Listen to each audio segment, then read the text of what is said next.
हाँ, यहाँ एक आंशिक दिया हुआ है अर्थात अपठित अंश। ठीक है, तो इसका हम हिंदी मीनिंग बता देते हैं, आंसर पढ़ के ठीक से करना।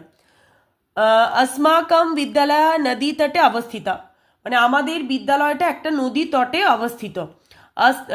अस्मिन विद्यालय विंशति प्रखंडः, तो हमारे विद्यालय में क्या है ना 20 कक्ष है अर्थात श्रेणी कक्ष।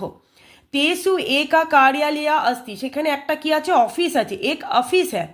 विद्यालय चतुर्शतम छात्रा, সেখানে 400 কি আছে স্টুডেন্ট আছে।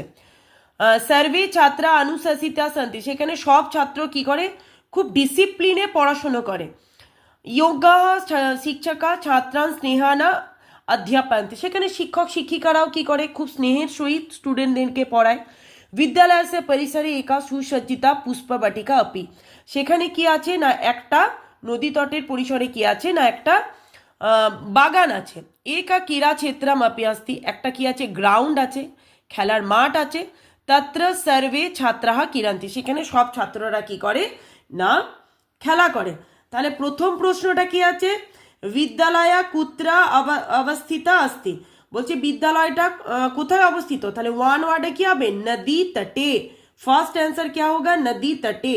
তারপরে কি আছে বিদ্যালয় কতি প্রখণ্ড সন্তি, কটা আছে বিংশতি মানে 20।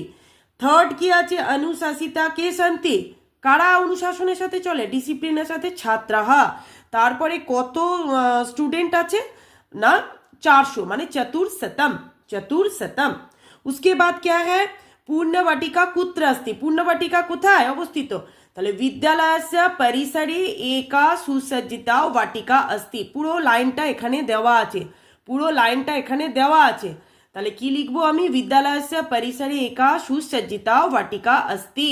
নেক্সট क्या নেক্সট কোশ্চেন একটা হতে পারে কে ছাত্রান স্নেহানা অধ্যাপয়ন্তি, মানে কে ছাত্রদেরকে স্নেহের সহিত পড়ায়, তাহলে আমি কি লিখবো যোগ্যাः শিক্ষিকা, এই যেখানে দেওয়া আছে যোগ্যাः শিক্ষিকা ছাত্রান স্নেহানা অধ্যাপয়ন্তি। ঠিক আছে, তারপরে যদি এখান থেকে কিছু গ্রামার দেয় তখন ওখান থেকে আমি পরে করিয়ে দেবো।